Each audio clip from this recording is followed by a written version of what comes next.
Hello, everyone. We're just going to wait a couple minutes before we get started as folks start to enter the room. It's great to see so many of you folks coming and joining us today.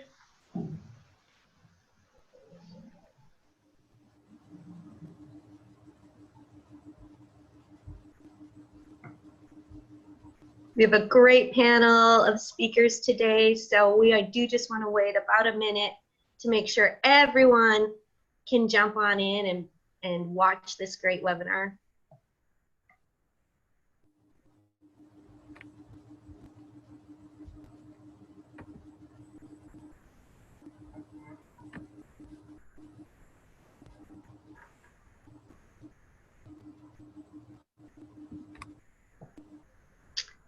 Okay, so welcome everyone, and thank you so much for joining us for this webinar today, Indigenous Peoples' Resistance to Colonialism.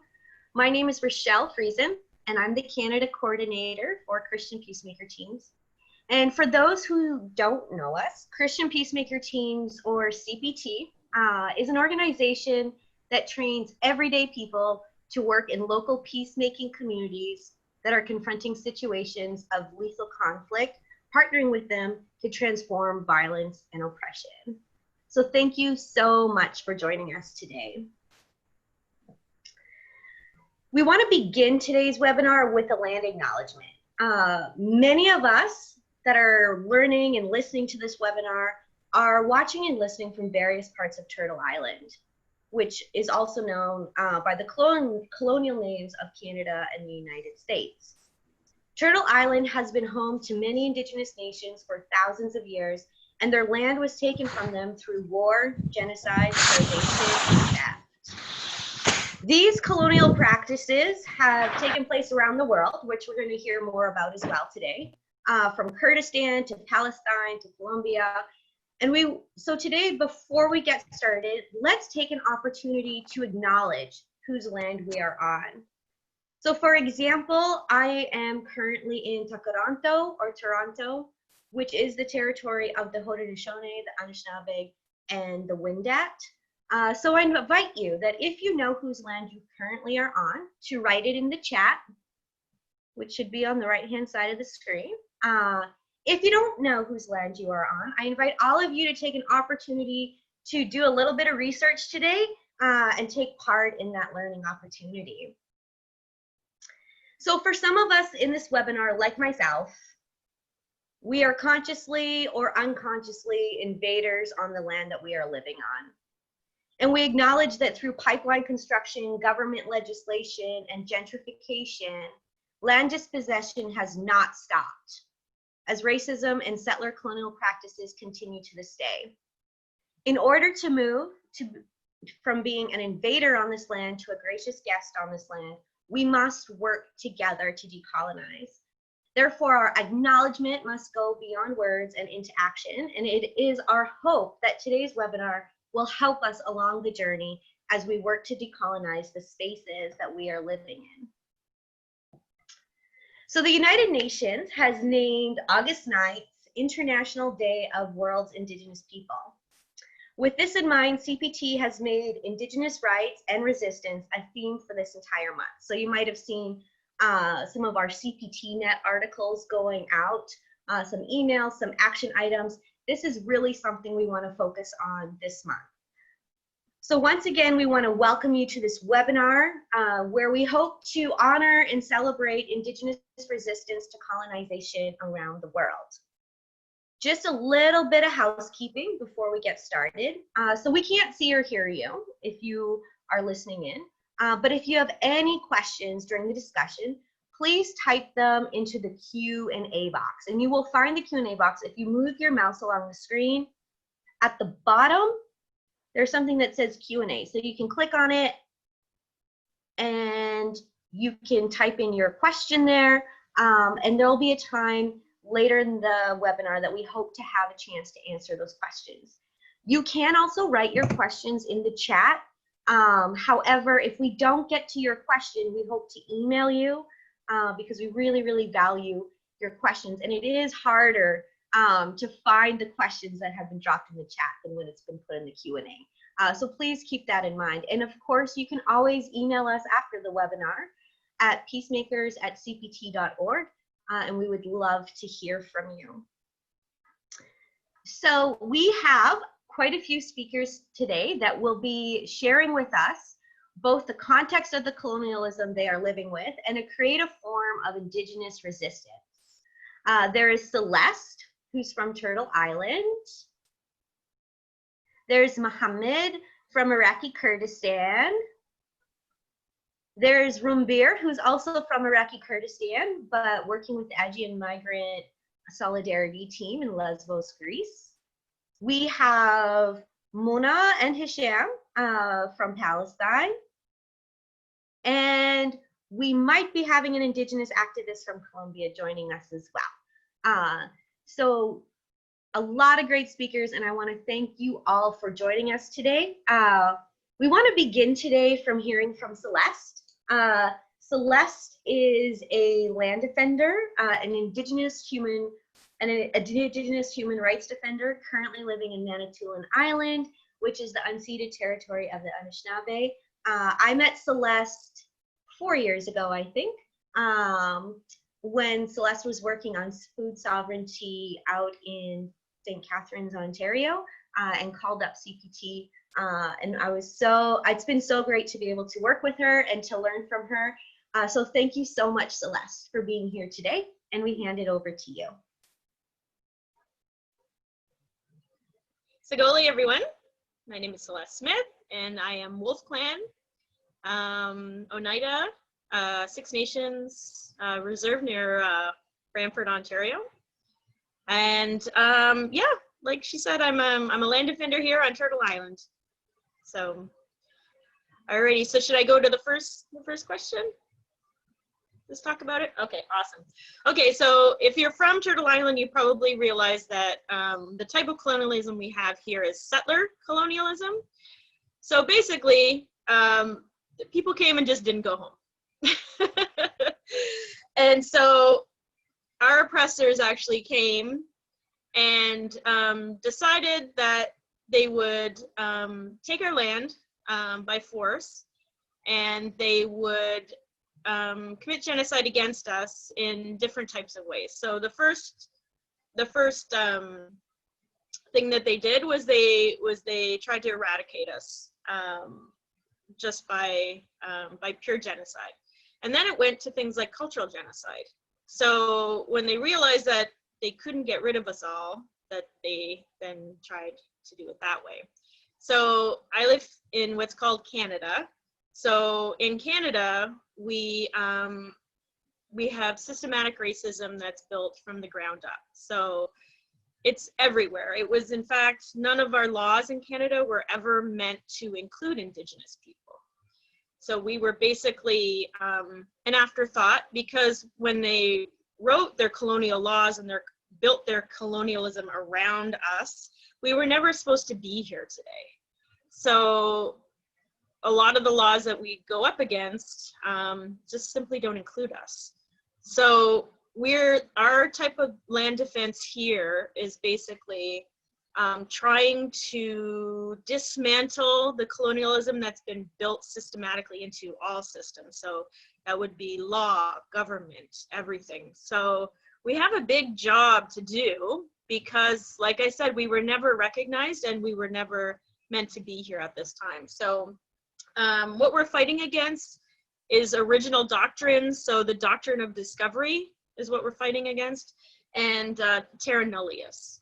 So when the settlers came here, they saw that we were here, and they decided, well, okay, there's people living here, but we're going to invoke some values from our religious systems. And so the doctrine, has everybody heard of the Doctrine of Discovery? I can talk about it a little bit if I have a little bit of time. So basically the Doctrine of Discovery was,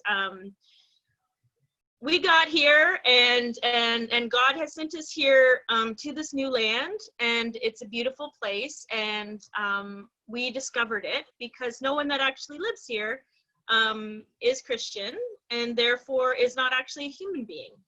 So we were seen as flora and fauna, basically, that we lived here, but we weren't as advanced as the civilizations that were coming.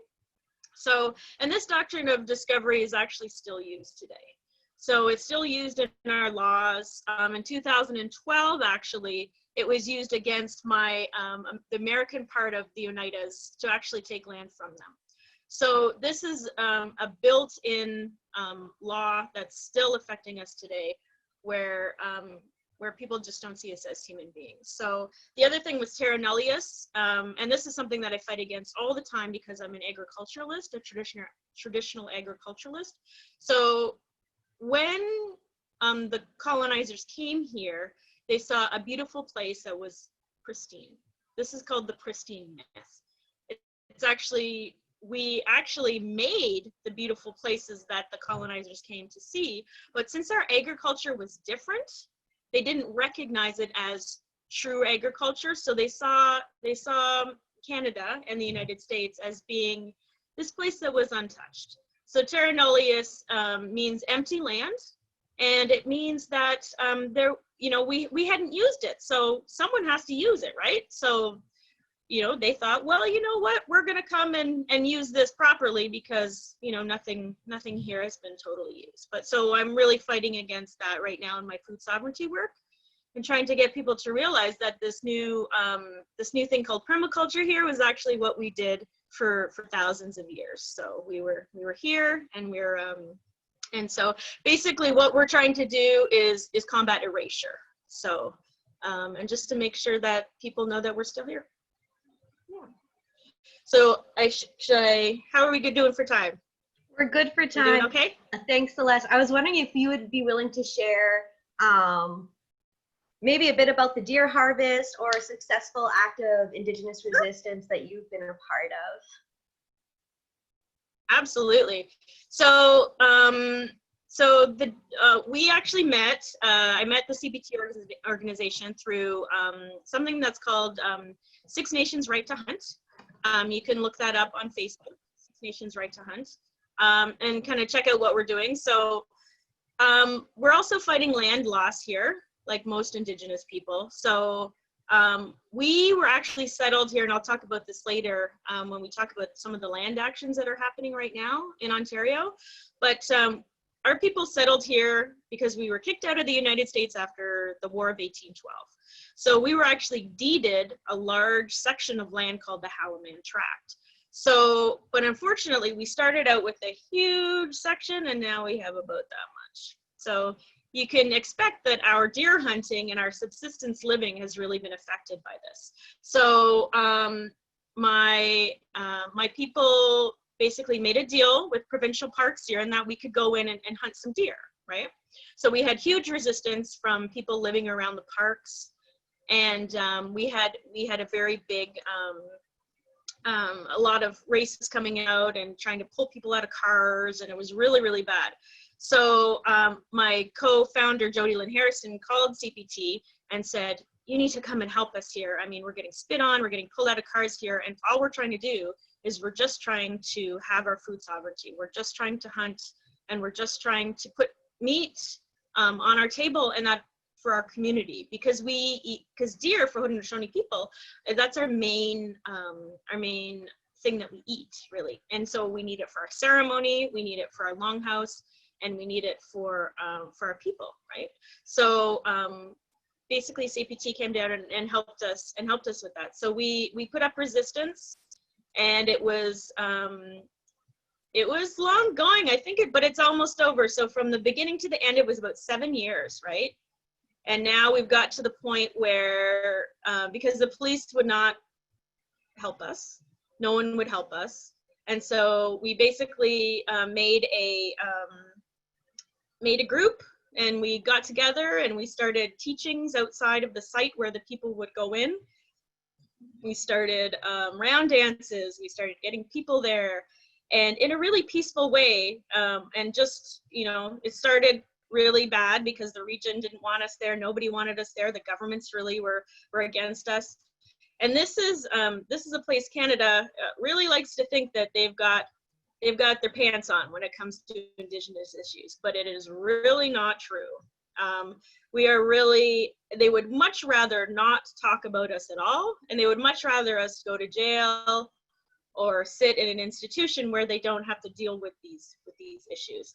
So we stood it out for 7 years, and now we're at to the point where the police have actually said, okay, protesters, enough is enough. You have a right to protest here against this hunt, but you're going to do it over here. You're not going to accost the Indigenous people, and you're going to, basically leave them alone, and they have a right to do this. So it was a tough thing to do, but we stuck it out, and yeah. So how are we doing? Thank you so much, Celeste. That was great. There's going to be a bit more time for sharing later, and if you have questions for Celeste, please put it in the Q&A, and we hope to get to it in a little bit. So thanks again. And now we're going to move on to hear from Mohammed Salah, who is Kurdish and Indigenous from Iraqi Kurdistan. So welcome, Mohammed. Thank you so much, Rochelle. Hi, everyone. Mohammed is here. Before I more explain where I am from exactly, I really want to share this map with you all, because if I was talking with you like, let's say, 1,000 years ago or centuries ago, so I would say I'm from Mesopotamia. So this is Mesopotamia, and this is the very historical region. Thousands of years ago, people were living here from different nationalities or communities. Yeah, but right now I have to say, because of colonialism, I have to say I am from Iraq, or sometimes I have to say I'm from north of Iraq or Iraqi Kurdistan, or I have to say I'm from Middle East. Anyway, so this is where I'm from right now.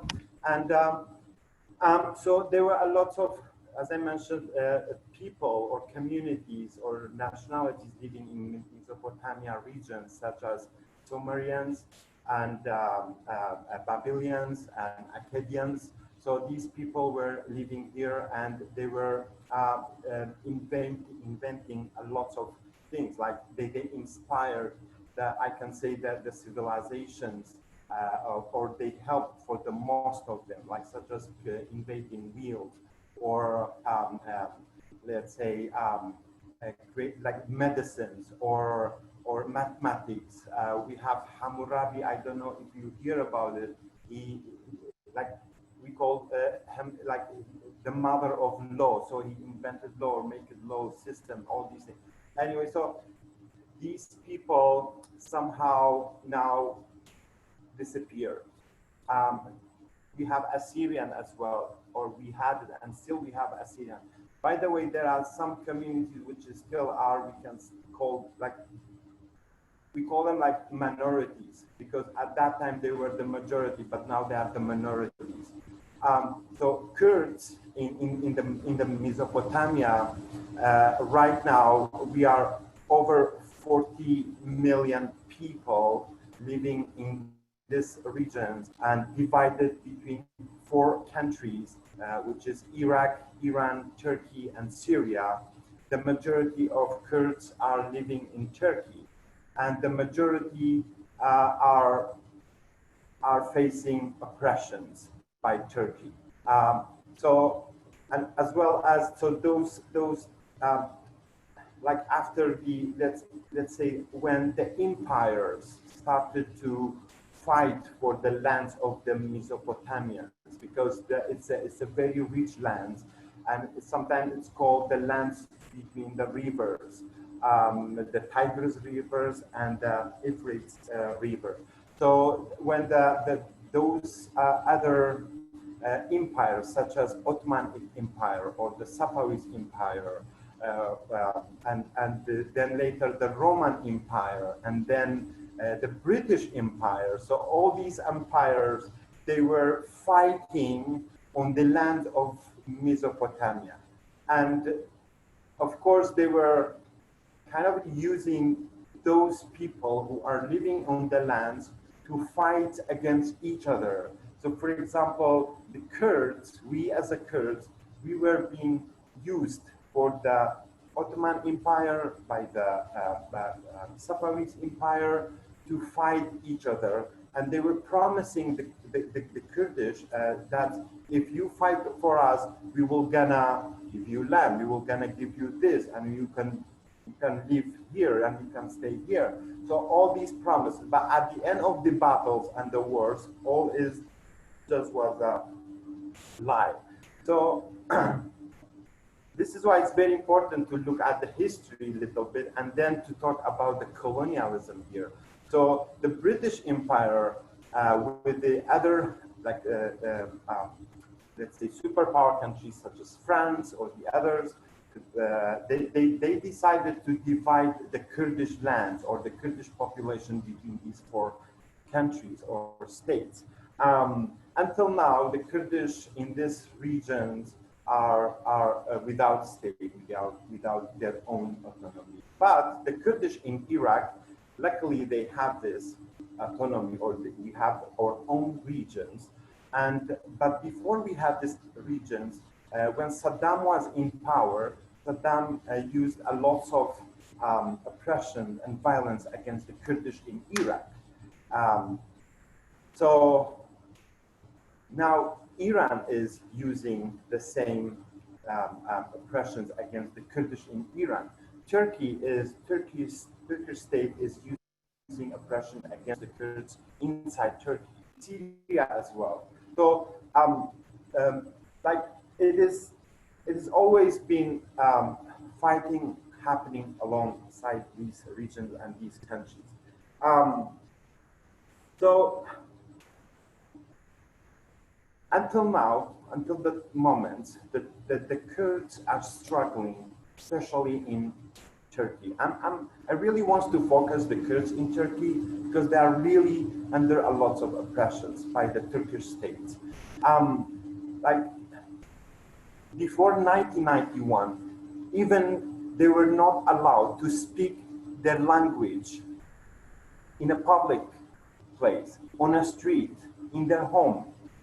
But after, like in the 1991, a Kurdish parliamentarian being elected to go to the Turkish parliament, and her name is Leyla Zana.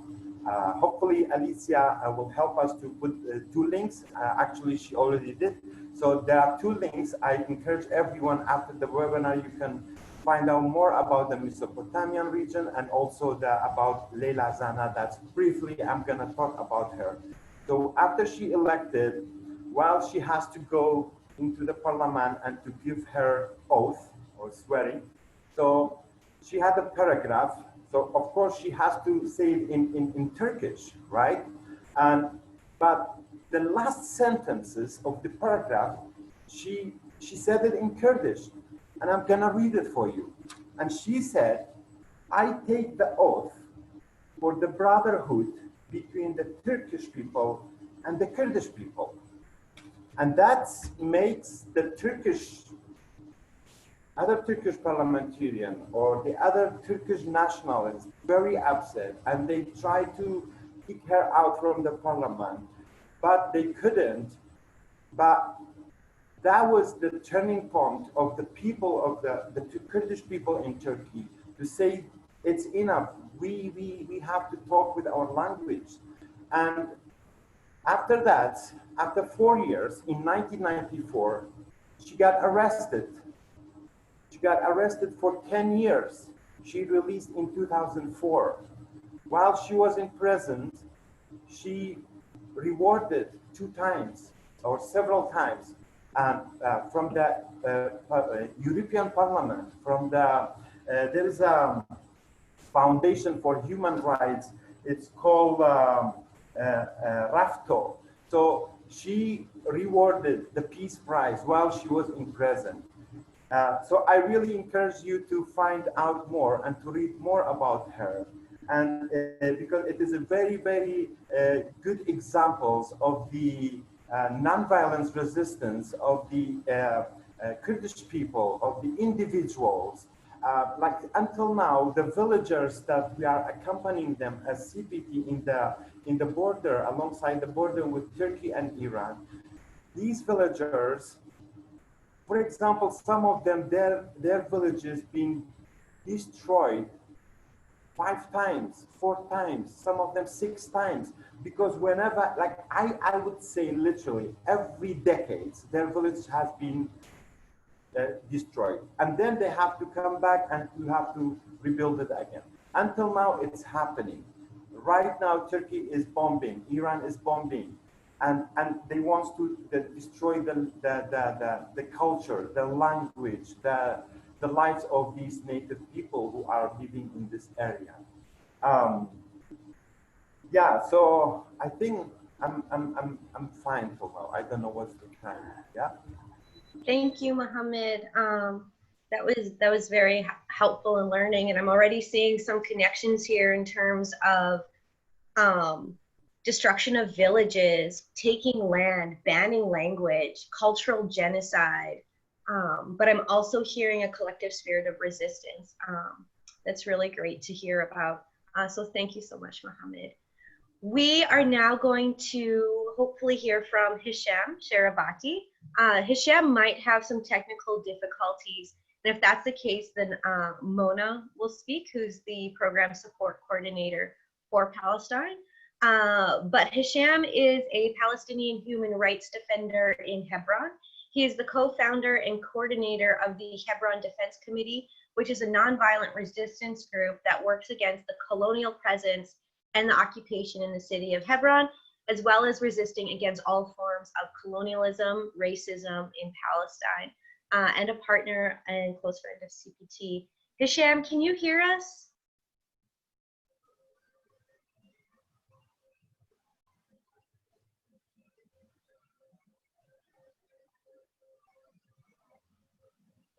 It doesn't seem like it.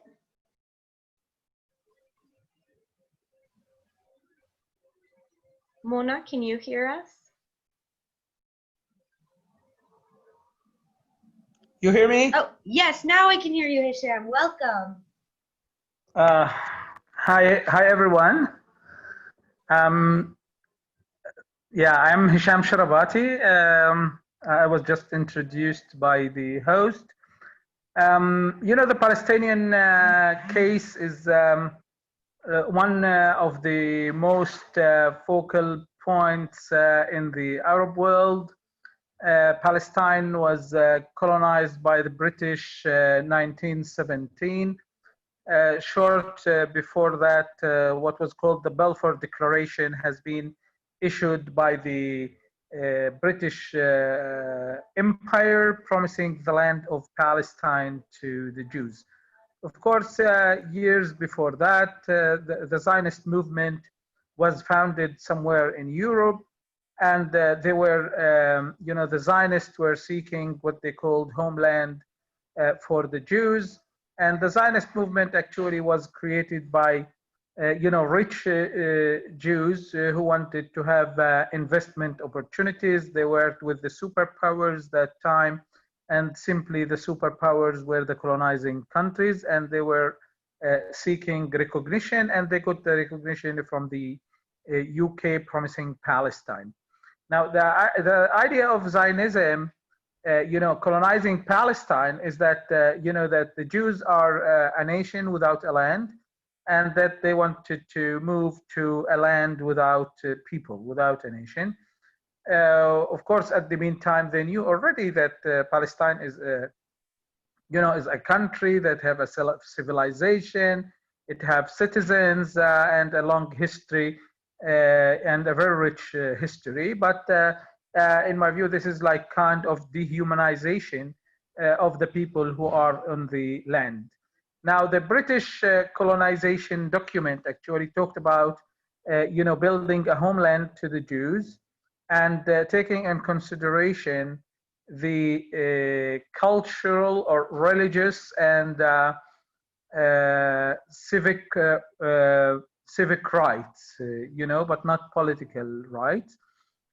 So even before the British came to Palestine, like some of the Zionists managed to buy land in Palestine and started building settlements at the beginning.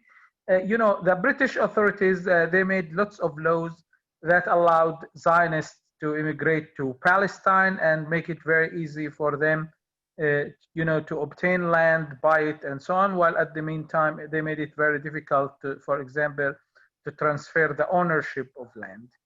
By the years, the number of the Zionists grew in Palestine. Of course, there were different revolutions, different types of resistance. In 1936, the Palestinians were engaged in a strike that lasted for 6 months. It was kind of civic disobedience. And unfortunately, when it stopped on some promises from the empire to the side of the Palestinians that have not been fulfilled.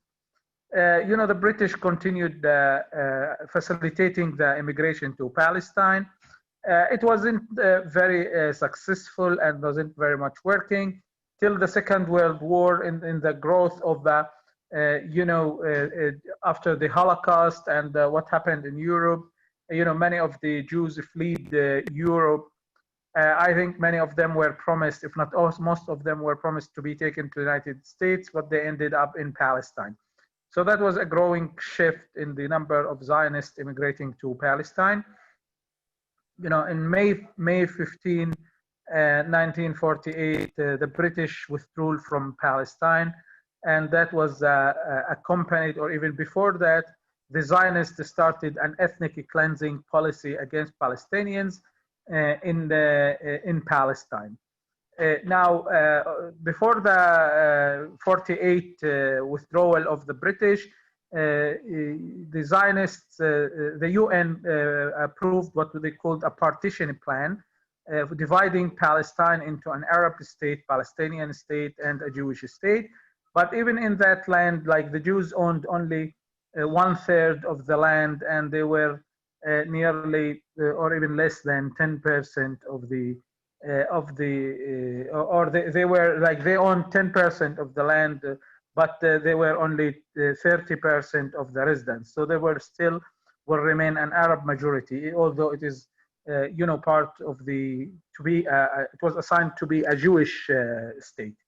Now, to guarantee a Jewish majority, the Zionists started an ethnic cleansing campaign against Palestinians. On March, or in April 1948, we had the massacre of the Deir Yassin, where tens of Palestinians were massacred, and the other residents of a village were put on a truck, and the Zionist armed groups were, touring them around, showing, like making a show. And although the British were there, and they were United Nations observers in Palestine. Anyway, with the ethnic cleansing policy in 1948, the Zionist state Israel was formed on on nearly 78% of Palestine, historic Palestine. Although according to the partition plan, they were supposed to have 54% of Palestine. The Zionists continued settling in Palestine. As I said, because there was big number of Palestinians, indigenous residents, they had a big campaign of ethnic cleansing. So there were people who were killed. In other places, people were forced out.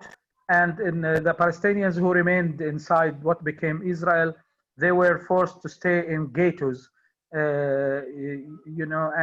So they were not allowed to move from one village to another without having a special permission, and that lasted for like 20 years. 1967 was another turning point when Israel, had what we call the Six-Day War. Israel occupied the rest of the land of Palestine, the West Bank, the Gaza Strip, but not only Palestine, also the Golan Heights, which is Assyrian land, and Sinai Desert, which is Egyptian land. Now, the struggle is still continuing. Now, Palestinians have been engaged all time with different types of resistance that maybe you agree with or you don't agree with. So Palestinians had, like, as I said, like we had the 6 months strike, for example, that was a form of nonviolence resistance that was adopted since the beginnings. We had lots of demonstrations, civic disobedience, and so on.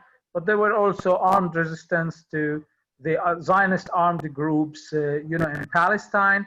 The resistance is still going on. It goes up and down. Unfortunately, that Israel is getting the support of blind support and the blind from the United States of America and the Western countries. So this conflict or this case of colonization is still going on.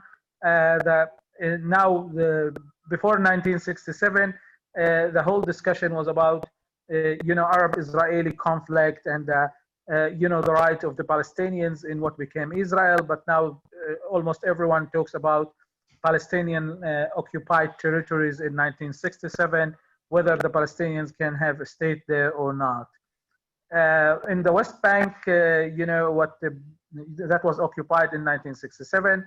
Israel continued the same policies, moving the citizens of Israel, Zionists, into the West Bank, building more colonies, Jewish-only colonies, building bypass roads, Jewish-only roads, creating, building factories, industrial zone, confiscating Palestinian land on different excuses, such as stone quarries, industrial zones, natural resources, fire zones, and etc. And all this means that they are shrinking the Palestinians and suffocating them. And now we the Palestinians live in different kind of like islands that have, we don't have, and everything in between is controlled by the Israelis. We have a Palestinian Authority which have very limited power, it have no real sovereignty, and even like the power of this authority is only on the residents but not the land, and they only have control not even on all the residency areas. So many of the residency areas are under Israeli control in what they call Area C of the West Bank, which is 60% of the West Bank. Traveling between one place to another requires that we go through area that is controlled by the Israelis. And so that prevents any opportunity for statehood. The Israelis have no real intention for any real change on this, although they talk a very good way sometimes, and they are still fooling the way, fooling the world about, themselves, that talking about Palestinian terror, trying to link between the Palestinian struggle and like Islamic terror. But before that, during the Cold War, they were connecting, for example, between the Palestinian struggle and the Cold War, that the PLO and the Palestinian Liberation Movement is part of the Soviet Union bloc and the Eastern Europe bloc, and now they try to link the Palestinian struggle for statehood and independence and self-determination to, as I said, Islamophobia and Islamic terror, which is really fooling the world. I'm not denying that we have maybe some groups that you disagree with, as I said, but this is not the case. The main issue is occupation, colonialism, denial of rights of the indigenous, and getting people from all over the world to colonize this country, give themselves, special rights and the privileges, while at the meantime, we, the indigenous people, under the Israelis, we don't have any rights. Like anything that we are given is considered a privilege. As in any moment that we resist or we have a certain kind of, or if the leadership or if in any of the cities that there is some kind of behavior that the colonizers disagree with, they will put sanctions on us and deny us, even sometimes from the fuel, sometimes from water, sometimes even from food. Gaza Strip is under siege since 2007. And yesterday only the Israelis has declared that they will stop supplying the Gaza Strip with fuel. So this is just a small example of the situation. I took maybe more than 10 minutes that I am assigned to speak to. And I will be very happy to answer any questions that you have. Thank you so much, Yusuf. And again, bringing in themes of confiscating land, divide and conquer, the colonial powers constructing their own borders to chase indigenous people off their land.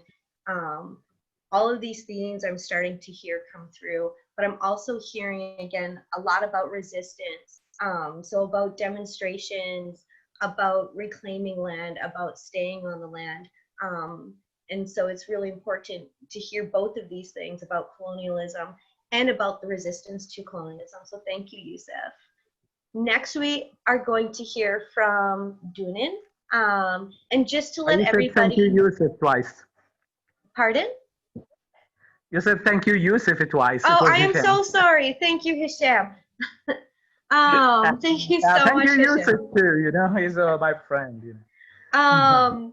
So we're gonna hear from Dunin, and just to let everybody know, Pierre will be doing consecutive translation while Dunin is sharing. So just be prepared for that. So Dunin Wallace is a Colombian professor and researcher at Universidad del Rosario, intercultural, and secretary of the National Commission for Indigenous Women in Colombia. So welcome. Bienvenida, Dunin.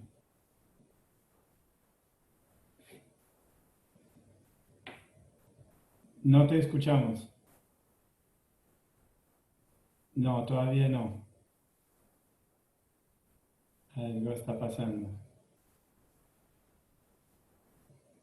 You all hear me? You all hear me interpret? Yes, Pierre, we can hear Okay. you, but we cannot hear Dunin. No, I'm trying to, she's trying to get it working. She unmuted herself, but it doesn't seem to be connecting. Just a second. ¿Me escuchas, Dunin? Sí, she can hear me, but she's maybe finding a different location for something.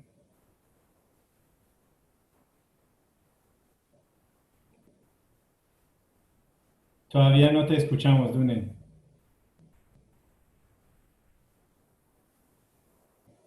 No, todavía no. No te escuchamos. No sé qué ha pasado.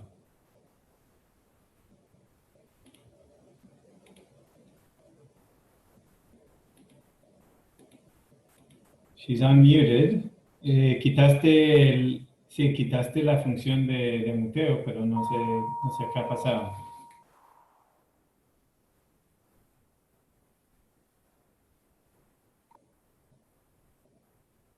¿Qué habrá pasado? Dunin, ¿vuelves a conectar? ¿Abres tu micrófono?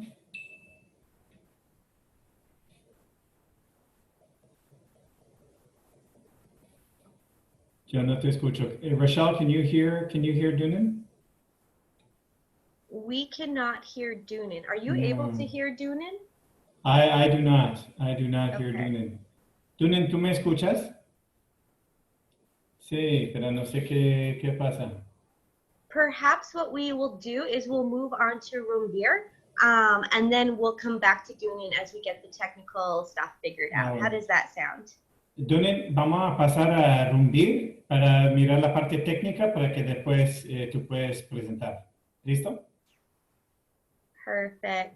Okay. So Rumbir was born in Iraqi Kurdistan in the northern part of the Zagros Mountains. He considers Anatolia, Mesopotamia, Levant, and the Zagros Mountains to be his home.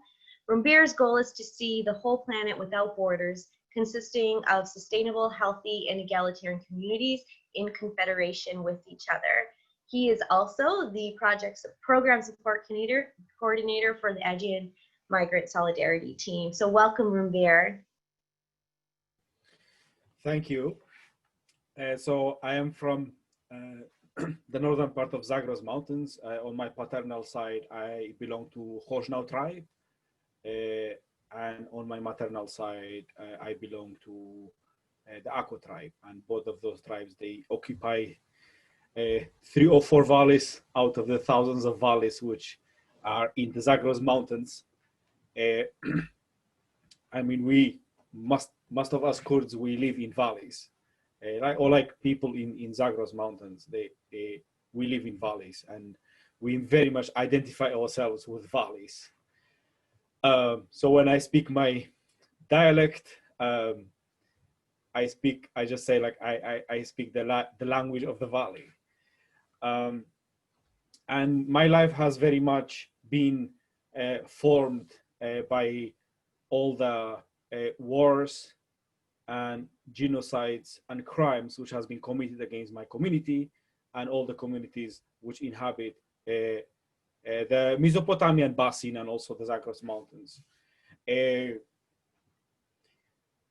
I want to talk a little bit about where I am right now, and then slowly go back home, where I am from. So I am in Stamford in Britain, and also like close to where I am in London. There is British Museum, which is like filled with all the treasures and artifacts, as they call them, artifacts stolen from indigenous peoples of all over the world. And I am also in a place where the European war, like the Britain, like they started this war first against the indigenous populations of their country. They started colonizing Ireland, and then they started colonizing the rest of the world. And in Europe, like at the same time as even before they started occupying and confiscating the land of indigenous peoples of Turtle Island and Southern America, they started eradicating their own indigenous culture. They started privatizing the communal owned land. They started killing the diversity of Europe and also the indigenous life of Europe. And this is a war which is still going on, and it's going on inside Europe, it's going on outside Europe, and it's done by this Eurocentric capitalist corporation fueled culture, also like coming from this monocultural farming mentality that like there has to be order there. There hasn't. You cannot have diversity. You cannot have 10 different trees beside each other. You cannot have 10 different types of plants and animals and insects and birds cohabiting the same place. You cannot be 3 neighbors speaking 3 different languages and worshiping 3 different gods. And you cannot recognize that there are spirits in that lake, and this mountain is connected with each other by stories, by of ancestors, that it's connected by spirits. It's connected by so many other things that they don't want to recognize. They want to despiritualize our land. They want to kill the diversity of our land so that it can be easily exploited, so that they can take out their metals and also take out their oil, destroy the diversity, and then just use it in their colonization. I work in the Aegean region. Like I consider 3 places as my homes: the Zagros Mountains, like the Zagros Mountains, Anatolia, like which is like kind of the same area. And I also like spend a lot of time in Sweden, where I grew up, like since I was 20 years old. And then I learned about the Sapmi people, who are now like struggling exactly for the same things as those the First Nations of Canada, and also the First Nations of the Americas, and other like also Siberia and all those places. So when I learned about Sapmi people, I very much reconnected with my tribal heritage, and by reconnecting to them, I also like recognized my place in the Swedish society. That like I was called, oh, you are a Swedish Kurd. No, I'm not a Swedish Kurd. Like it's like my knowledge about Sapmi people and also like their connection with the land made me also reconcile with my connection with the land, and also like the questioning the whole thing about like the concept of integration. Sapmi people were sent to residential schools until 70s until 50s, and like in Sweden there was a ratio biological institution. It was founded there, and like it also like inspired the Nazi murder machinery. Like it gave ideological and spiritual fuel to that, you know, like that we are measured, our intelligence, our value is in our intelligence, and our intelligence is measured by our skull. And they started with their own people. I mean, and also like if you go a little bit further down to Germany, like to Turkey, like where Muhammad also touched based a little bit on that, like how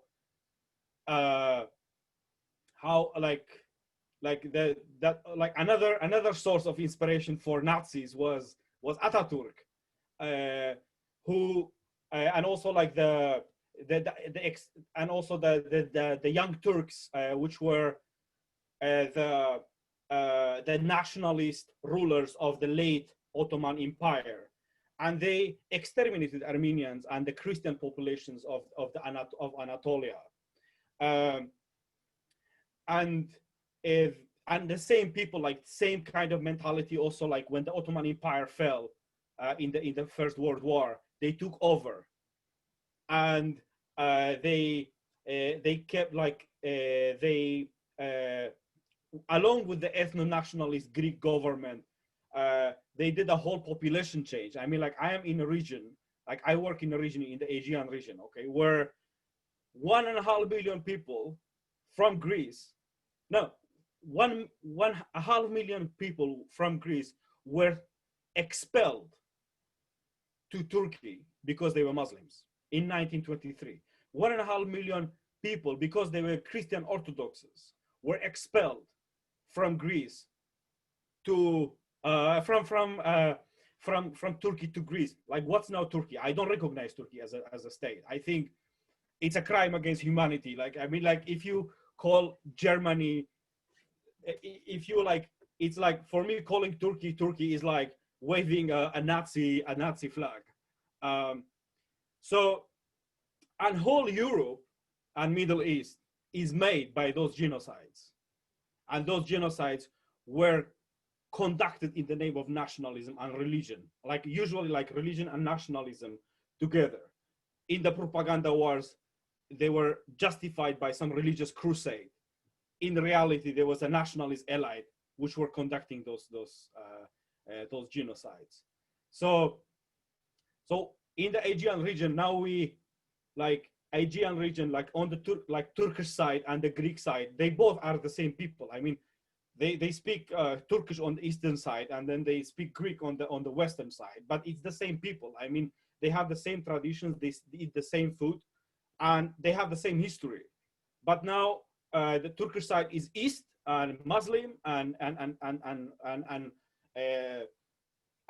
backward, and the western side is Greece, is civilization, it's democracy, and people try to cross from unstable climates, from destroyed river systems, from exploited mountains into that civilization, and they are trapped on the islands in the Aegean. Like they are literally like turned to prisons.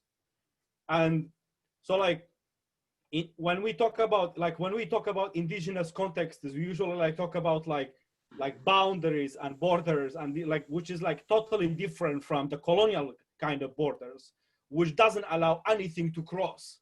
Like it's a wall. It's not like there are like boundaries are important, but borders and walls, we need less of them in this world. And this is what they are doing in order to keep the gated community of Europe, and also keep the colonization of the world, and like brain drain. The cities want to brain drain the villages. The Europe wants to brain drain the whole rest of the world, and also keep the poor people outside those gated communities, which are both like in form of continents, and also like we can see cities, how they are built on that.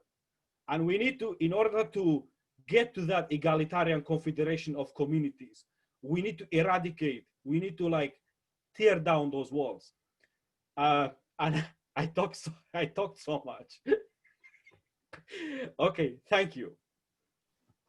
Thank you so much, Rumbir, for like taking all these stories and like showing us the whole web of how this is happening around the world. That was really, really helpful.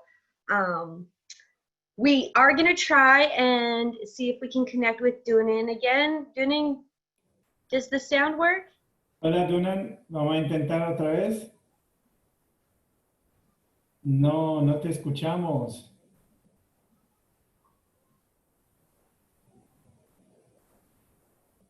No, no te escuchamos, Dunen. Lo siento.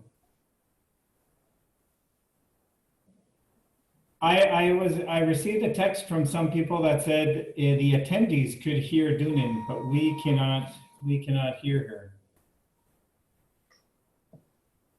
Dunin, I'm wondering if you go down, she can't hear this. I think, Pierre, if you could message her and see if she turns off her interpretation button, if that Dunin, would help. es para mirar si tienes la función de interpretación encendida.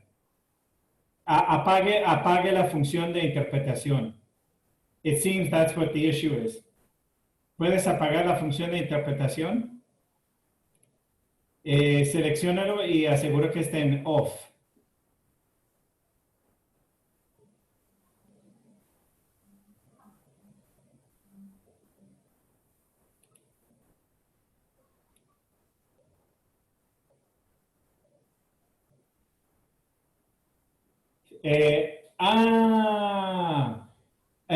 Okay, she has the interpreter.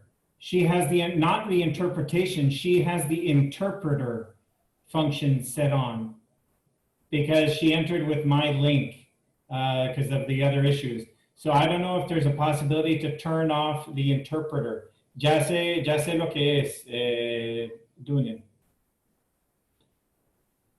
Is there a possibility to do that, Michelle? Alicia. I'm just looking at that now.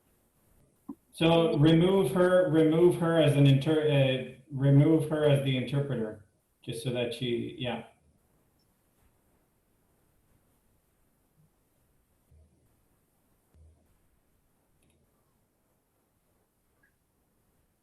Dunin, ahora intentas hablar. Hola. There we go. Welcome, Dunin. Okay, Bienvenida, Dunin. So just to let everyone know, I know it is at the hour.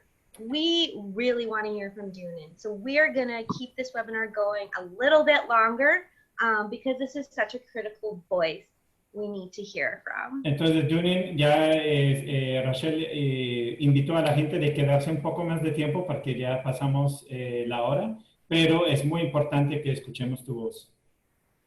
Bueno, Sinamurina Luguzano, en mi lengua significa buenos días a todas y todos, a la familia que nos acompaña hoy en este espacio. So in my language, I said hello to everyone and to your families who are present in this space. Voy a conversar un poco sobre lo poco que pude comprender que nos compartían los compañeros. Yo estoy en Colombia, en la Sierra Nevada de Santa Marta. So I'm going to share a little bit about what I was asked to from CPT. I am currently present here in the Sierra Nevada, which is in the north of Colombia. En esta oportunidad quiero contarles las historias de resistencia de las mujeres indígenas en este lugar a través de sus conocimientos ancestrales. And so I want to share with you some of the stories of resistance of women through their ancestral stories.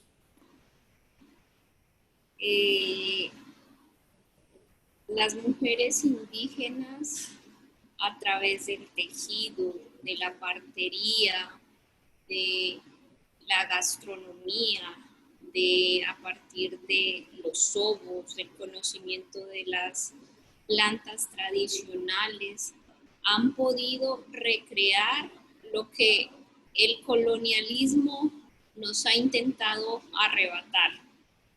And so women, through the social fabric, through food, through sewing, through plants, traditional healthcare, we've been able to recreate what colonialism has tried to take away from us. En ese sentido, en el caso de mi pueblo, en el año 1915, el gobierno de turno de esa época instaló arbitrariamente una misión capuchina que tenía como política exterminar la identidad del pueblo arhuaco. And so in 1915, the government at the time set up a mission to exterminate the Arhuaco people. Raptaban, robaban a los niños y niñas de sus familias arhuacas indígenas para llevarlas a estos internados lo justificaban diciendo que eran unos niños huérfanos porque estaban siendo criados con familias salvajes. And so they kidnapped, stole the children, and took them to residential schools, and saying that they were orphans because they were really being raised by savages. Una de las tantas historias que hay y que hace poco se publicó la autobiografía de una mujer indígena de mi pueblo que se llamaba Dionisia Alfaro, cuenta cómo fue ese proceso desde que la robaron de su familia y cuando creció en la misión y cómo ella decide luchar por la defensa del pueblo. And so many stories like this, and one in particular is told in her autobiography by Dionisia Amparo, and she narrates the story of when she was taken and what she lived throughout this experience. Es así que cuando es muy triste ver cómo hoy en la historia de Colombia, en las universidades, en los colegios, no se reconozca esa historia que ya vivimos los pueblos y lo que hemos tenido que hacer para seguir hoy vigentes, para que hablen la lengua, para que las mujeres puedan seguir resistiendo a través de sus conocimientos ancestrales. And so it's very sad today that in Colombia, in university, in schools, this story is not recognized. And the struggle that we women have had to fight to keep these stories alive. Por eso es una prioridad para mí como joven indígena poder encontrarme con más personas del mundo, a compartir estas historias, a pensar y a transformar desde la educación esos referentes que siguen reproduciendo el colonialismo hoy, porque bueno, hasta sigue. And so, yeah, for me, it is a priority as a young Indigenous woman to meet other people from around the world and recognize that these colonial practices continue to take place. Porque muchas veces piensan, la colonia fue hace mucho tiempo, pero la colonia sigue hoy. Hoy seguimos con personas que ignoran totalmente lo que significa ser indígena. Y es muy triste que los niños no tengan la oportunidad de entender otras formas de pensar, otras formas de vivir, porque es importante, la tierra, la madre tierra hace el llamado de reconocer esas otras formas. Y entonces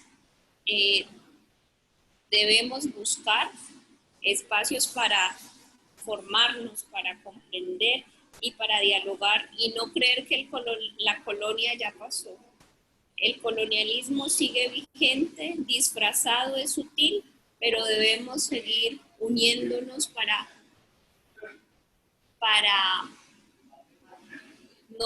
no dejar que siga creciendo, se siga reproduciendo. And so, so many people believe that colonialism is a thing of the past. And still today, Indigenous children are not taught different ways of understanding how we should live. We need to recognize Mother Earth as she is the giver of life for all of us. Colonialism is still very much alive, and we need to join together to struggle against it and show people that there is a different way to live. Y ya para cerrar, quiero agradecer este espacio, espero seguir viendo este video y comprender también las experiencias que ustedes han compartido para yo poder contar a más personas, y les comparto en el chat el link de la autobiografía de esta mujer arhuaca. And so in closing, I just really want to thank you all for the invitation to this space and to have been able to participate, to be part of different experiences. And in the chat, I shared with you all the link to the autobiography of the woman who tells her story, of Dionisa. Wow, thank you so much, Dunin. Muchísimas gracias, Dunin. Muchísimas gracias. So part of facilitating this conversation means I'm not supposed to get emotional, but I actually do feel emotional listening to all of these stories, both the super violent, which makes me angry and want to grieve, but also the stories of resistance that are so powerful. And I just want to point out that colonialism has tried to divide and conquer Indigenous communities. And I think it is really radical to be having this space all together for this storytelling. And so I just want to thank you, everyone, for being here. I do have one quick question for every panelist. Folks are wondering, what is one or two things people can do to get involved in decolonization in your struggle? And unfortunately, just try and keep it short. I'd love to listen to it all day, but what are one or two things people can do to get involved in decolonization in your struggle? Mohammed, would you be able to go first? Yes. Okay. There are many things you can do. You already did. You listened to us and you want to learn more. That's a big step. And the next steps, try to learn more about the colonialism and our stories. One thing kind of maybe, because sometimes we as human beings, like even myself, like sometimes I do things, I behave in a ways that I think that I'm practicing colonialism or I'm part of the colonialism. Like, for example, just briefly, like, for example, when I hear that some companies, they need to hire people. So they ask, do you know English? Do you know Arabic? If you know this language, you will accept it. So that's something we need to be aware that the language doesn't matter. Let's bring the brain, let's bring the mind, the wisdoms of the individuals, peoples, not what about their skills, about the abilities they know. Check. This is my question, answer. Thank you, Mohammed. Celeste?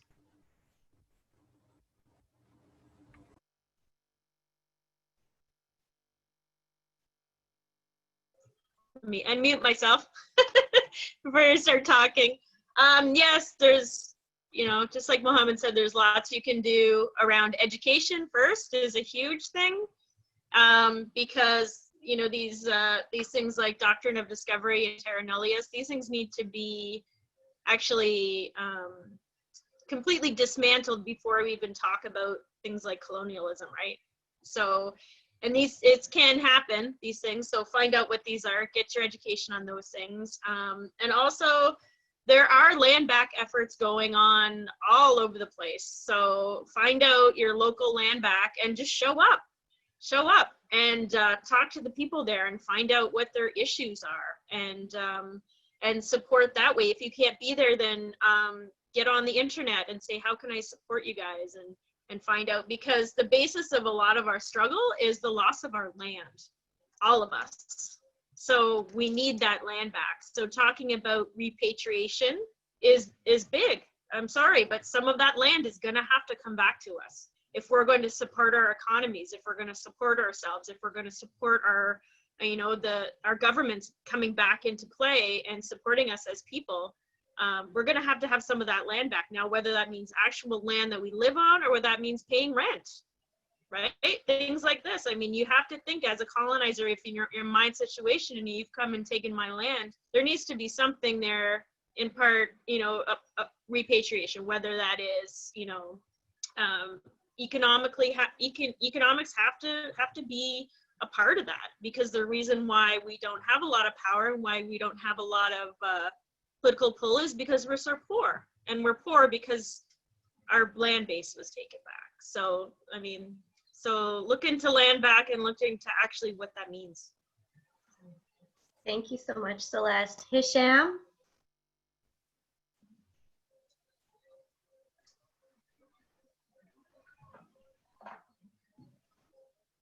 Hisham, do you have one or two ways folks can get involved in decolonization in Palestine?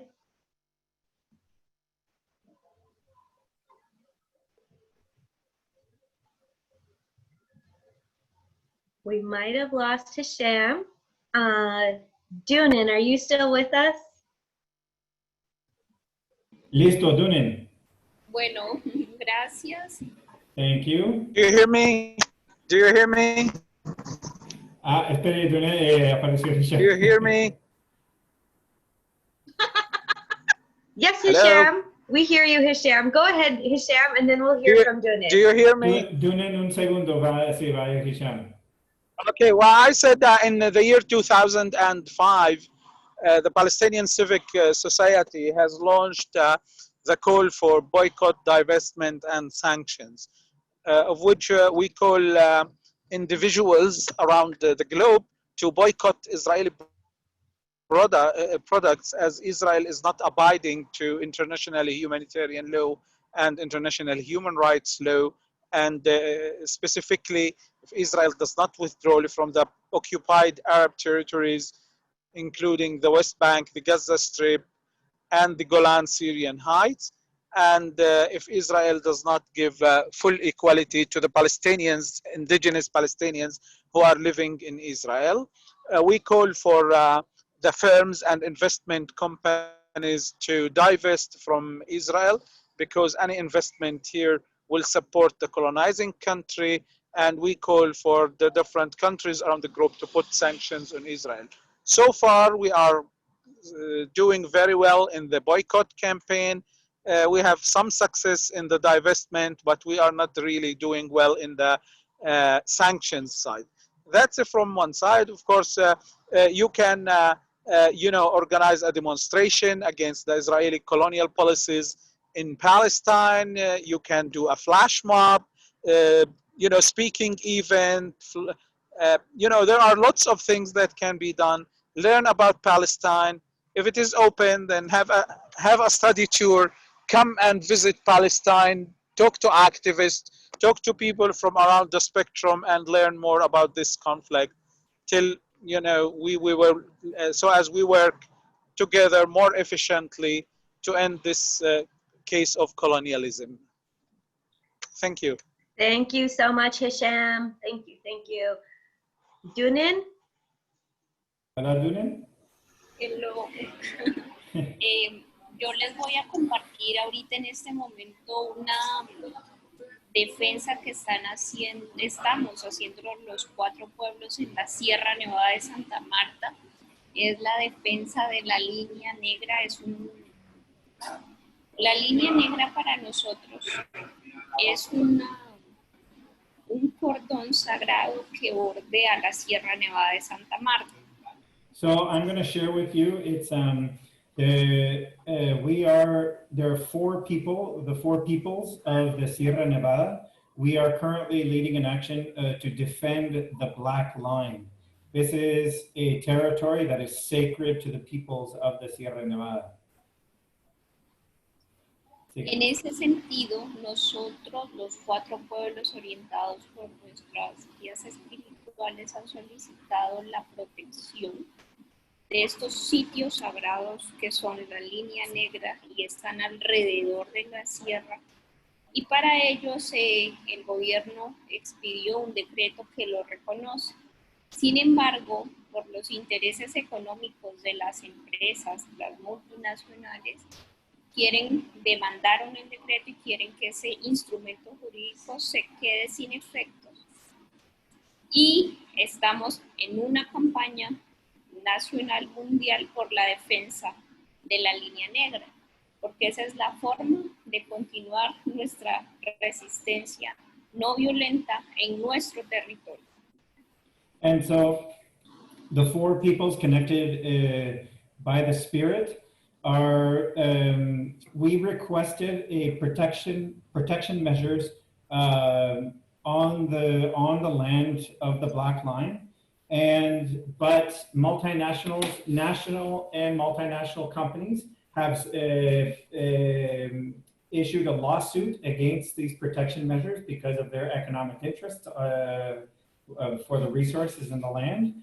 And so currently we have a national and international campaign to support our efforts to keep the protection measures of the Black Line territory.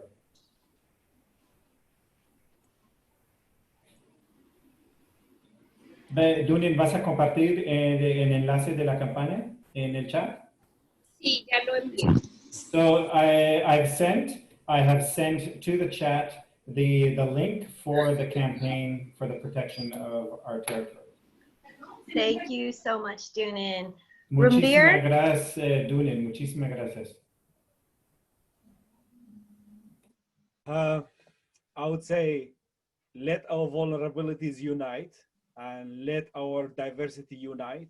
Let our suffering and our experiences and our struggles unite, and let's revolt, because there is no other way. I mean, they are destroying the world, they are killing the world. I mean, there is no other way. The 99, if we are the 9, like 1% of the world are owning 50% of the land, like of the whole, like of our resources. Like, come on, like what else? Thank you, Rumbir. Let's revolt. And with that in mind, CPT is going to be sending everyone participating in this webinar an action item, because CPT is supporting the 1492 land back lane, and Celeste is going to give us a brief summary about what's going on there. And you can all watch your emails for the action item coming out tomorrow, because let's revolt. Go ahead, Celeste.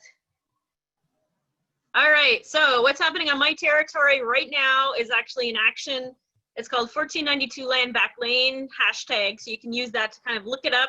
And we're taking back a piece of land on the Halaman track that has been suspiciously sold to a developer who is, and this is the Six Nations people, and also we're being supported by Indigenous people all over the world with this. So because for 27 years, this the Halaman track has been actually, it was given to us a long time ago, back before 1812. And so it's gone from this size to about this size. And the Canadian government will not address our deed. They will not address the ownership of the land that belongs to the Haudenosaunee people. And for 27 years, this has been in the courts. And it's now gone from this land to this land. And piece by piece, it's been sold off to developers, it's been sold off to companies, it's been sold off to whoever has, you know, money in their pocket. So we're standing up on this piece of land. It's reminiscent here of the Oka crisis that it happened in Quebec here in Canada, and it's reminiscent of, in 2006 we had something that many people just call Caledonia, which means the Mohawk people, the Oneida people, the Tuscarora people are standing up and saying enough is enough. This land is ours. We have the deed to it. Canada, you need to get your stuff together, and you need to stop allowing development on this land. And so we have an action right now. We've taken over the site. We're there. The OPP has, Canada uses injunctions now against Indigenous people to clear them off and to put them in jail. So we've got, that is happening right now. And hopefully you can support us in the action that's coming out tomorrow. Thank you so much, Celeste. And thank you so much for everyone joining us today. Thank you to all of our speakers.